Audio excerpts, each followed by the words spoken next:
नमस्कार मित्रांनो, ही आहे 2017ची प्रश्नपत्रिका। याच्यातील बरेचसे प्रश्न दरवर्षी रिपीटेड होतात, तर व्हिडिओ स्किप न करता शेवटपर्यंत बघा। याच्यात मी आन्सर पण सांगणार आहे। चला तर व्हिडिओला सुरुवात करूया। टिंबटिंब हे गरोदरपणातील उच्च रक्तदाब यासाठी महत्त्वपूर्ण औषध आहे। तुम्ही सांगू शकता का याचं उत्तर? तर याचं उत्तर आहे मॅग्नेशियम सल्फेट। दुसरी रिकामी जागा पाहूया। टिंबटिंब ही जटिलता भ्रूणासंबंधी आढळते तेव्हा गरोदर मातेला रक्तदाबाचा त्रास असतो। काय होते सांगा बरं याच्यामध्ये? जटिलता भ्रूणासंबंधी आढळते तेव्हा गरोदर मातेला रक्तदाबाचा त्रास असतो, तेव्हा गर्भाची वाढ खुंटते। याचं उत्तर काय आहे? गर्भाची वाढ खुंटणे। तिसरी रिकामी जागा पाहूया। अकाली प्रसूती झाल्यानंतर बाळाचे फुफ्फुस चांगले काम करण्यासाठी टिंबटिंब औषधे दिले जाते। कोणते औषध दिले जाते माहीत आहे तुम्हाला?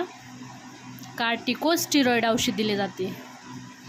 गर्भाशयात गर्भनिरोधनाची साधने ठेवल्यास टिंबटिंब ही जटिलता निर्माण होऊ शकते। कोणती जटिलता निर्माण होऊ शकते माहीत आहे? तर यामध्ये गर्भाशयाचा संसर्ग होऊ शकतो। ओके, पाचवी रिकामी जागा पाहूया। सर्वसाधारण गर्भधारणेचा कालावधी टिंबटिंब आठवडे आहे। हा प्रश्न दर वेळेस रिपीट होणारा प्रश्न आहे।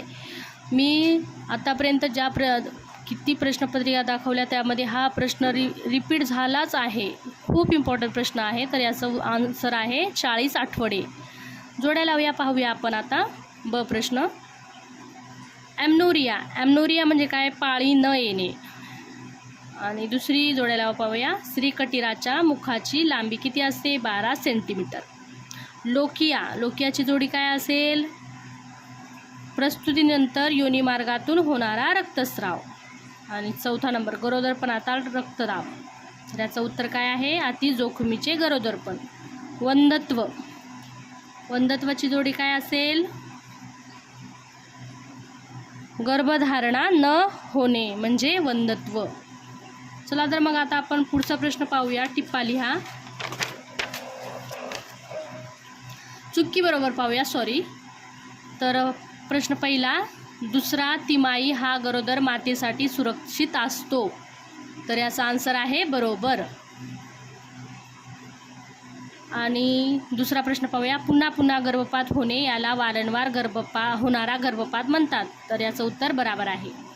इंडोमेट्रियम हा गर्भाशयाचा सर्वात वरचा भाग आहे, तरी हे आन्सर चुकीचं आहे। इंडोमेट्रियम हा आतील भाग असतो, वरचा भाग नसतो। पेरीमेट्रियम हा वरचा भाग असतो। ओके, चौथी चुकी बरोबर पाहूया आपण। इंजेक्शन मेथार्जिन हे हृदयविकार असलेल्या मातेला देऊ शकतो। तर हे चुकीचं उत्तर आहे, कारण की इंजेक्शन मेथार्जिन हा डिलिव्हरीमध्ये रक्तस्राव कमी करण्यासाठी दिला जातो। पाचवा पाहूया आपण। मागची टाळू ही डायमंड आकाराची असते। तर हे पण उत्तर चुकीचे आहे, कारण मागची टाळू ही त्रिकोण आकाराची असते, पुढची टाळू ही डायमंड आकाराची असते। चला तर प्रश्न दुसरा पाहूया आपण। व्याख्या लिहा। व्याख्या लिहामध्ये 5 व्याख्या आहेत, त्याच्यामध्ये कोणती 3 लिहा असतो? गर्भपात, नंबर 2 गर्भमस्तकाची घडण, नंबर 3 अपघात स्कोअर, 4 प्रसूतीपूर्व रक्तस्राव, एड्स 5। आणि फरक स्पष्ट करा पाहूया ब, त्याच्यामधला कोणते 2 लिहावं लागते? मेनोझायगोटिक ट्विन्स आणि झायगोटिक ट्विन्स, पुरुष कटीर आणि स्त्री कटीर 3, अतिगर्भोदक कमी गर्भोदक, नंबर 4 चिमटा लावून प्रसूती आणि व्हॅक्यूम लावून प्रसूती। टिपा लिहा कोणतेही 3। जरायूचे कार्य लिहा, MTP ॲक्ट लिहा, फिटल सर्क्युलेशन लिहा, वेसिकोल मोर लिहा, गरोदरपणातील आहार लिहा। चौथा प्रश्न पाहूया।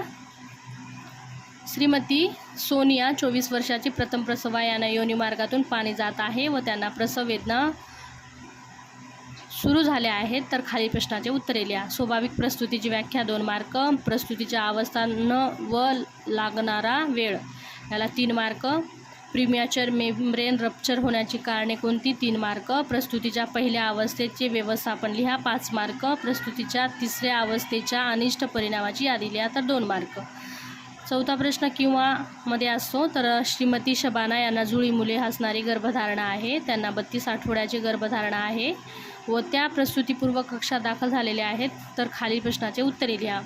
जुळी गर्भधारणाची व्याख्या 2 मार्क, जुळ्या गर्भधारणेचे कारणे 3 मार्क, जुळ्या गर्भधारणेचे व्यवस्थापन लिहा 5 मार्क, ब्रीज प्रेझेंटेशनची व्याख्या लिहा 2 मार्क आणि ब्रीज प्रेझेंटेशनचे प्रकार कोणते आहेत ते 3 मार्क.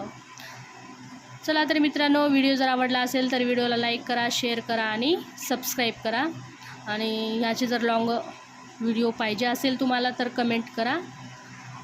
चला तर भेटूया आपण नेक्स्ट व्हिडिओमध्ये. एक्झाम आता खूप जवळ आलेले आहेत. या प्रश्नपत्रिकावरून तुम्हाला अंदाज पण काढता येईल की येणाऱ्या एक्झाममध्ये कोणते प्रश्न रिपीट होऊ शकतात, कारण की मी बऱ्याचशा प्रश्नपत्रिका माझ्या चॅनलवर अपलोड केलेल्या आहे. चला तर भेटूया नेक्स्ट व्हिडिओमध्ये. बाय.